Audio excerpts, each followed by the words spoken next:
Hi friends, welcome back to ఉస్తా kitchen. ఈరోజు వీడియోలో ఎటువంటి పప్పు నానబెట్టకుండా ఇన్స్టెంట్గా అప్పటికప్పుడు 4 రకాల బ్రేక్ఫాస్ట్లు మార్నింగ్ సింపుల్ అండ్ టేస్టీగా ఎలా చేసుకుందామనేది చూద్దాము. చాలా సింపుల్గా చేసుకోవచ్చు, టేస్ట్ కూడా చాలా బాగుంటుంది. అది కూడా హెల్దీ వేలో రాగి పిండితో, జొన్న పిండితో అండ్ పల్లీలతో ఇలా చేసుకున్నాము అంటే ఇంట్లో అందరికీ నచ్చే విధంగా హెల్తీ బ్రేక్ఫాస్ట్ అనేది రెడీ అయిపోతుంది. రాగులు, జొన్నల వల్ల చాలా హెల్త్ బెనిఫిట్స్ ఉన్నాయి. వెయిట్ మేనేజ్మెంట్కి కానీ అండ్ బోన్స్ స్ట్రాంగ్గా ఉండడానికి, డయాబెటీస్ ఉన్న వాళ్ళకి చాలా హెల్తీ అని చెప్పవచ్చు. ఈ రాగులు అండ్ జొన్నలు రెసిపీస్ ఎలా చేసుకోవాలని మన ఛానల్లో ఆల్రెడీ లాంగ్ వీడియోస్ ఉన్నాయి. ఇంట్రెస్ట్ ఉన్న వాళ్ళు ఒకసారి చెక్ చేయండి. ఈ వీడియో లాస్ట్ వరకు చూసి మీరు కూడా ట్రై చేయండి. ఈ 4 రెసిపీలు మార్నింగ్ క్విక్గా చేసుకోవచ్చు, టేస్ట్ కూడా చాలా బాగుంటాయి. సో ఇంకా లేట్ చేయకుండా ప్రాసెస్లోకి వెళ్ళిపోదాము. ఫస్ట్ రెసిపీ రాగి ఊతప్పం చేసుకుందాము. చాలా సింపుల్గా చేసుకోవచ్చు. ఇది బ్రేక్ఫాస్ట్ లాగానే కాదు, పిల్లలు స్కూల్ నుంచి వచ్చిన తర్వాత ఆఫ్టర్నూన్ స్నాక్స్ లాగా కూడా ఇవ్వడానికి చాలా బాగుంటుంది. సో దీనికోసము ఒక మిక్సింగ్ బౌల్లోకి 1/2 కప్పు బొంబాయి రవ్వ, 1 కప్పు రాగి పిండి, 1 కప్పు పెరుగు వేసుకున్నాను. మీరు పెరుగు బదులు బటర్ మిల్క్ వేసుకుంటున్న పాట అయితే 1.5 కప్పు వరకు బటర్ మిల్క్ వేసుకోవచ్చు. ఇలా వేసుకున్న తర్వాత కొద్దిగా వాటర్ వేసుకొని వీలైనంత మెత్తగా మిక్సీ పట్టుకొని ఒక మిక్సింగ్ బౌల్లో వేసుకొని ఒక 1/2 అవర్ పిండిని అనేది నానబెట్టుకుందాము. ఇన్ కేస్ మీకు టైం లేదు అనుకుంటే కనీసం ఒక 10 మినిట్స్ అన్న నానబెట్టుకోండి. ఈ పిండి నానేలోపు ఈ పిండిలోకి కలుపుకోవడానికి క్యారెట్, ఆనియన్స్, కరివేపాకు అండ్ కొత్తిమీర కూడా చిన్న చిన్న పీసెస్లా కట్ చేసుకొని వేసుకోవాలి. క్యారెట్ అనేది ఇలా తుడుముకొని వేసుకుంటే చక్కగా కలుస్తుంది. చిన్నపిల్లలు లేని వాళ్ళైతే పచ్చిమిర్చిని కూడా చిన్న ముక్కల్లా కట్ చేసుకొని వేసుకోవచ్చు. చిన్నపిల్లలు ఉన్న వాళ్ళైతే అవాయిడ్ చేయండి. సో ఇలా కట్ చేసుకున్నటువన్నీ పిండిలో వేసుకొని 1/2 టేబుల్ స్పూన్ సాల్ట్, ఒక చిటికెడు వంట సోడా వేసుకొని అంత బాగా మిక్స్ చేసుకుందాము. వంట సోడా వేయడం వల్ల మెత్తగా చక్కగా పొంగుతాయి అన్నమాట, టేస్ట్ కూడా చాలా బాగుంటాయి. సో ఇలా అన్నీ వేసుకున్న తర్వాత పిండిలో చక్కగా కలుపుకోవాలి. పిండి కన్సిస్టెన్సీ అనేది వీడియోలో చూపించే విధంగా ఉండాలి. మరీ పలచగా కాకుండా మరీ తిక్కుగా కాకుండా ఉండాలి. సో నార్మల్ దోశ వేసుకునే పెన్నం ఉంటుంది, ఆ పెన్నం మీద ఆయిల్ అప్లై చేసుకొని పిండి వేసి స్ప్రెడ్ చేయకుండా అంచులంబడి ఆయిల్ వేసుకొని మీడియం ఫ్లేమ్లో మాత్రమే కాల్చుకోవాలి. లేదు హై ఫ్లేమ్లో కాల్చుకున్నాము అంటే పైన రెడ్గా వచ్చేస్తుంది, కానీ లోపల పిండి అనేది పచ్చిగా ఉంటుంది. సో మీడియం ఫ్లేమ్లో మాత్రమే 2 సైడ్స్ కాల్చుకోవాలి.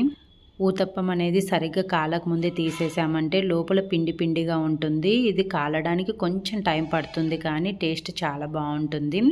ఇలా 2 సైడ్స్ కాల్చుకొని తీసి పక్కన పెట్టుకుందాము. సేమ్ అదే విధంగానే ప్యాన్కి ఆయిల్ అప్లై చేసుకొని రిమైనింగ్ ఉన్న పిండిని కూడా ఊతప్పంలా వేసుకొని కాల్చుకొని మనకు నచ్చిన చట్నీతో సర్వ్ చేసుకోవచ్చు. నేను ఇక్కడ టమోటా చట్నీతో సర్వ్ చేసుకుంటున్నాను. టమోటా చట్నీ అనే కాదు, పల్లీ చట్నీ, కొబ్బరి చట్నీతో కూడా చాలా బాగుంటుంది. లేదు కొంచెం పచ్చిమిర్చి ఎక్కువ వేసుకొని స్నాక్స్ లాగా తినాలి అనుకుంటే చట్నీ లేకపోయినా కూడా మిర్చి అనేది ఎక్కువ వేసుకొని కొద్దిగా స్పైసీగా ఉండే విధంగా చేసుకొని తినొచ్చు. రాగి ఊతప్పం అనేది రెడీ అయిపోయింది. నెక్స్ట్ ఉగ్గాని చేసుకుందాము. రాయలసీమలో ఎక్కువగా చేసుకుంటామండి, మాకైతే ఆల్ టైమ్ ఫేవరెట్ అని చెప్పవచ్చు ఈ టిఫిన్ అనే కాదు, నైట్ టైం కూడా డిన్నర్ లాగా కూడా కర్రీస్ అందుకు ఏం లేకపోయినా చేసుకుంటాము. సో ఈ బొరుగులు అనేది 2 టైప్స్ ఉంటాయి, నంద్యాల బొరుగులు అండ్ పొద్దుటూరు బొరుగులు అంటారు. నంద్యాల బొరుగులు అయితే కొంచెం గట్టిగా ఇప్పుడు వీడియోలో చూపించే విధంగా ఉంటాయి. పొద్దుటూరు బొరుగులు అయితే కొంచెము మెత్తగా ఉంటాయి అన్నమాట. మనం వాటర్లో వేయంగానే రైస్ లాగా మొత్తగా అయిపోతాయి.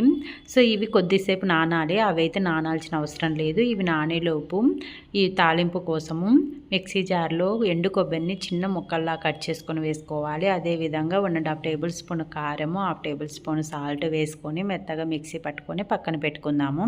కడాయిలో ఒక 2 to 3 టేబుల్ స్పూన్ల ఆయిల్ వేసుకొని తాలింపు దినుసులు వేసుకొని చిటపటలాడిన తర్వాత పొడుగుగా కట్ చేసుకున్న ఆనియన్స్, కరివేపాకు అండ్ పచ్చిమిర్చి చిన్న ముక్కల్లా కట్ చేసుకొని వేసుకోవాలి. నేను ఇక్కడ కారం పొడి వేసి చేస్తున్నాను కాబట్టి పచ్చిమిర్చి వేసుకున్నాను. మీరు ఇన్ కేస్ పచ్చిమిర్చి మిక్సీ పట్టి వేసే పాట అయితే ఎండుమిర్చి వేసుకోవచ్చు. ఆనియన్స్ ఇలా కొద్దిగా సాఫ్ట్గా అయిన తర్వాత 2 టమోటాలని చిన్న ముక్కల్లా కట్ చేసుకొని వేసుకోవాలి. అదేవిధంగా 1/2 టేబుల్ స్పూన్ పసుపు కూడా వేసుకోవాలి. ఇలా టమోటాలతో పాటు పసుపు వేసుకోవడం వల్ల టమోటాలు ఫ్రై అయ్యేలోపు పసుపు కూడా పచ్చి స్మెల్ అనేది లేకుండా చక్కగా ఫ్రై అవుతుంది. గరిటెతో ఇలా స్మాష్ చేసుకుంటూ టమోటాలు సాఫ్ట్గా అయిన తర్వాత మిక్సీ పట్టుకున్నటువంటి పొడి కూడా వేసుకొని అంత బాగా మిక్స్ చేసుకోవాలి. మనం ఈ పొడి వేసిన తర్వాత వెంటనే మనకు ఆయిల్ అనేది అబ్జర్వ్ చేసుకొని అడుగంటేస్తుంది. బాగా మిక్స్ చేసుకోవాలి. కొబ్బరి వేసాం కాబట్టి మనకు చాలా త్వరగా అడుగంటేస్తుందనమాట. 2 మినిట్స్ ఇలా ఫ్రై చేసుకున్న తర్వాత కొత్తిమీర వేసుకొని అంత బాగా మిక్స్ చేసుకొని ఫ్లేమ్ ఆఫ్ చేసి మనం ఆల్రెడీ బొరుగులు నానబెట్టుకున్నాం కదా, ఆ బొరుగులు అనేది వాటర్ అనేది లేకుండా గట్టిగా ప్రెస్ చేసి ఈ బొరుగుల్ని తాలింపులో వేసుకోవాలి. ఫస్ట్ బొరుగులు నానబెట్టుకొని తర్వాత ఈ తాలింపు మిక్సీ పట్టుకోవడం చేసుకునే లోపు బొరుగులు అనేది చక్కగా నానతాయి. ఇన్ కేస్ మీరు ప్రొద్దుటూరు బొరుగులు తీసుకున్న పాటైతే వాటర్లో వేసిన వెంటనే మనం ప్రెస్ చేసి వాటర్ అనేది సపరేట్ చేయాలి. ఇంతసేపు నానబెట్టకూడదు. సో బొరుగుల డిఫరెన్స్ని బట్టి మనం బొరుగులు అనేది నానబెట్టుకోవాలి. ఇలా అన్ని బొరుగులను వాటర్ అనేది లేకుండా ప్రెస్ చేసి తాలింపులో వేసేసి అంత బాగా మిక్స్ చేసుకోవాలి. మనకు తాలింపు అనేది కొంచెం ఎక్కువగా ఉండాలి. అవి ఎక్కువగా ఉంటేనే ఈ బొరుగుల టేస్ట్ అనేది చాలా బాగుంటాయి. తాలింపు అంతా బొరుగులోకి కలిసే విధంగా కలుపుకున్న తర్వాత ఈ టైంలో సాల్ట్ సరిపోయిందా లేదా అనేది ఒకసారి చెక్ చేసుకొని ఇన్ కేస్ సరిపోకపోతే అడ్జస్ట్ చేసుకోవచ్చు. ఇలా బొరుగులు అంతా కలుపుకున్న తర్వాత లో ఫ్లేమ్లోకి టర్న్ చేసుకొని బొరుగులు కొద్దిగా గోరువెచ్చగా అయ్యేంత వరకు అడుగంటకుండా కలుపుకుంటూ ఫ్రై చేసుకున్నామంటే వేడి వేడిగా చాలా బాగుంటాయి. అలా జస్ట్ కలిపేసుకొని తినకుండా కొద్దిగా ఇలా వేడి చేసుకొని తినండి. అసలు ఆల్ టైమ్ ఫేవరెట్ అయిపోతాయి. అంత టేస్టీగా ఉంటాయి. ఇంట్లో అందరికి కూడా నచ్చుతాయి. చాలా సింపుల్గా చేసుకోవచ్చు. టిఫిన్ కనే కాదు, ఎప్పుడు ఆకలి అనిపిస్తే అప్పుడు కర్రీస్ ఇట్లా రైస్ అలా కాకుండా ఇలా ఒక్క ఐటెం చేసుకొని తినేసేయచ్చు అనమాట. ఉగ్గాని అనేది రెడీ అయిపోతుంది. ఇలా వేడివేడిగా సర్వ్ చేసామంటే నెక్స్ట్ పల్లీ చాట్ చేసుకుందాము. ఈ పల్లీ చాట్ అనేది చాలామంది ఈవినింగ్ టైంలో తింటూ ఉంటారు. అలానే కాకుండా మార్నింగ్ ఎటువంటి పిండి లేనప్పుడు క్విక్గా అయిపోవాలి, హెల్తీగా తినాలి అనుకున్నప్పుడు ఇలా జస్ట్ ఒక 20 మినిట్స్ కానీ హాఫ్ అన్ అవర్ అని పప్పులు నానబెట్టుకొని చేసుకోవచ్చు. నేను ఇక్కడ హాఫ్ అన్ అవర్ నానబెట్టాను పల్లీలు అనేది. ఇన్ కేస్ మీకు టైం లేకపోతే కనీసం వేడి వాటర్తో ఒక 10 మినిట్స్ అన్న నానబెట్టుకుంటే చక్కగా ఉడుకుతాయి. హాఫ్ అన్ అవర్ తర్వాత పల్లీల నుంచి వాటర్ అన్ని తీసేసి విజిల్లో వేసి వాటర్ వేసి 2 విజిల్స్ వచ్చేంత వరకు ఉడికించుకోవాలి. 2 విజిల్స్ వచ్చి కంప్లీట్గా స్టీమ్ అంతా పోయిన తర్వాత పల్లీల నుంచి వాటర్ అనేది సపరేట్ చేసుకొని ఒక మిక్సింగ్ బౌల్లో వేసుకుందాము. నెక్స్ట్ దీంట్లోకి చిన్నగా కట్ చేసుకున్న ఆనియన్స్, క్యారెట్ ముక్కలు అండ్ కీరా అండ్ టమోటా ముక్కల్ని చిన్న చిన్న ముక్కల్లా కట్ చేసుకోవాలి. ఇక్కడ కీరాని నేను పైన ఉన్న పీల్ అనేది తీసేసాను. మీరు డైరెక్ట్ అలాగైనా వేసుకోవచ్చు. సో ఈ కట్ చేసుకున్నటువన్నీ ఈ పల్లీలలోకి వేసేసుకొని దీంట్లోకి 1/2 టేబుల్ స్పూన్ వరకు salt, 1/2 table spoon chaat masala, 1/2 table spoon garam masala, 1/2 table spoon కారం వేస్తున్నాను. ఈ మసాలాలు కారం అనేది మన టేస్ట్ తగినట్టు వేసుకోవాలి. నేను ఇక్కడ చిన్నపిల్లలు ఉన్నారు కాబట్టి నేను తక్కువగా వేసాను. మీరు తినే టేస్ట్ని బట్టి అడ్జస్ట్ చేసుకోండి. మీరు కావాలంటే పచ్చిమిర్చి ముక్కలైనా పెప్పర్ అయినా యాడ్ చేసుకోవచ్చు. ఇలా వేసుకున్న తర్వాత చిన్నగా కట్ చేసుకున్నటువంటి కొత్తిమీర అండ్ 1/2 లెమన్ పిండుకొని అంత బాగా కలిసే విధంగా కలుపుకోవాలి. ఈ ఉప్పు కారం అంతా మిక్స్ చేసుకొని సర్వ్ చేసేయడమే. ఇది టిఫిన్ లాగానే కాదు, పిల్లలు స్కూల్ నుంచి వచ్చిన తర్వాత స్నాక్స్ లాగా కూడా ఇవ్వచ్చు. పల్లీలు చాలా హెల్త్కి మంచిది. ఒక గుప్పెడు తిన్నామంటే మనకు కావాల్సిన ప్రోటీన్ మొత్తం అందేస్తుంది. అంత హెల్తీ అనమాట. సో నెక్స్ట్ రెసిపీ జొన్న పిండి దోశ చేసుకుందాము. జొన్న పిండితో దోశలు అండ్ జొన్న రొట్టెలు ఎలా చేసుకోవాలనేది మన ఛానల్లో ఆల్రెడీ లాంగ్ వీడియోస్ ఉన్నాయి. ఒకసారి ఇంట్రెస్ట్ ఉన్న వాళ్ళు చెక్ చేయండి. సో ఈ జొన్న పిండి చేయడం కోసం ఒక మిక్సింగ్ బౌల్లోకి ఒక కప్పు జొన్న పిండి, 2 టేబుల్ స్పూన్ల బియ్యం పిండి, 1.5 కప్పు వరకు వాటర్ వేసుకొని ఉండలు అనేది లేకుండా సాఫ్ట్గా వచ్చే విధంగా కలుపుకోవాలి. మీకు కన్సిస్టెన్సీ అనేది కొంచెం థిక్గా అయ్యింది అనుకుంటే కొంచెం వాటర్ అనేది యాడ్ చేసుకోవచ్చు.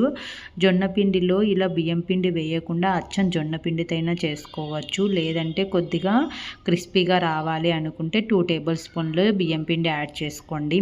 ఇలా సాఫ్ట్గా కలుపుకున్న తర్వాత ఒక టైం ఉంటే ఒక హాఫ్ అన్ అవర్ నానబెట్టుకుంది. పిండి అనేది చక్కగా నానుతుంది. హాఫ్ అన్ అవర్ తర్వాత చక్కగా నానింది కదా పిండి అనేది. ఇలా నానిన పిండిలో 1/2 టేబుల్ స్పూన్ సాల్టు, ఒక చిటికెడు వంట సోడా వేసుకొని ఒకసారి అంతా బాగా మిక్స్ చేసుకుందాము. ఇలా మిక్స్ చేసుకున్న తర్వాత మన నార్మల్ దోశ పెన్నం ఉంటుంది కదా, దోశ పెన్నం మీద ఆయిల్ అప్లై చేసుకొని పిండి వేసి ఎక్కువ స్ప్రెడ్ చేయకుండా జస్ట్ నార్మల్గా రౌండ్గా ఇలా అనేసుకొని ఈ దోశ మీద నేను అవిసె గింజలు కరివేపాకు పొడి అనేది వేస్తున్నాను. మీరు ప్లెయిన్గా అయినా వేసుకోవచ్చు. ఈ పొడి వేయడం వల్ల పిల్లలకి జొన్న పిండితో పాటు ఈ అవిసె గింజలు కరివేపాకు పొడి కూడా ఆటోమేటిక్గా టేస్టీగా వెళ్ళిపోతుంది. చాలా హెల్దీ అవిసె గింజలు అండ్ కరివేపాకు పొడి అనేది ఎలా చేసుకోవాలనేది మన ఛానల్లో వీడియో ఉంది. ఇంట్రెస్ట్ ఉన్న వాళ్ళు ఒకసారి చెక్ చేయండి. ఇలా పిండిని అంతా స్ప్రెడ్ చేసుకున్న తర్వాత అంచులంబడి ఆయిల్ వేసుకొని లో ఫ్లేమ్లో మాత్రమే కాల్చుకోండి. హై ఫ్లేమ్లో అయితే సరిగ్గా కాలదు, లేవదు కూడా. సో లో ఫ్లేమ్లో రెడ్గా వచ్చేంత వరకు కాల్చుకొని తీసి పక్కన పెట్టుకుందాము. లేదు మీ దగ్గర ఎటువంటి పొడి లేదు అనుకుంటే నెక్స్ట్ దోశకి చూపిస్తున్నాను కదా, చిన్నగా కట్ చేసుకున్న ఆనియన్స్, కరివేపాకు, కొత్తిమీర అండ్ నువ్వులు వేసుకొని కాల్చి ఇవ్వచ్చు. చాలా బాగుంటుంది. ఇలా చేసుకున్నా అలా చేసుకున్న టేస్టీగా ఉంటుంది. మనకు నచ్చిన చట్నీలతో సర్వ్ చేసుకున్నామంటే జొన్న పిండి దోశ అనేది రెడీ అయిపోతుంది. చాలా సింపుల్ కదా. ఈ 4 రెసిపీలు చాలా సింపుల్ అండ్ టేస్టీగా అండ్ హెల్దీ వేలో చేసుకోవచ్చు. మీరు కూడా ట్రై చేసి మీకు ఎలా కుదిరింది అనేది కామెంట్ చేయండి. అదేవిధంగా మీ ఫ్రెండ్స్ అండ్ ఫ్యామిలీ మెంబర్స్కి షేర్ చేయండి. ఇలాంటి మరిన్ని వీడియోల కోసం మన ఉస్తా కిచెన్ ఛానల్ని సబ్స్క్రైబ్ చేసుకొని పక్కనున్న బెల్ ఐకాన్ని క్లిక్ చేసి ఆల్ మీద నొక్కండి. ఈ జొన్న పిండి రాయి పిండితో చాలా రెసిపీస్ ఉన్నాయి, ఆల్రెడీ మన ఛానల్లో ఉన్నాయి. ఒకసారి చెక్ చేయండి. Thank you for watching friends.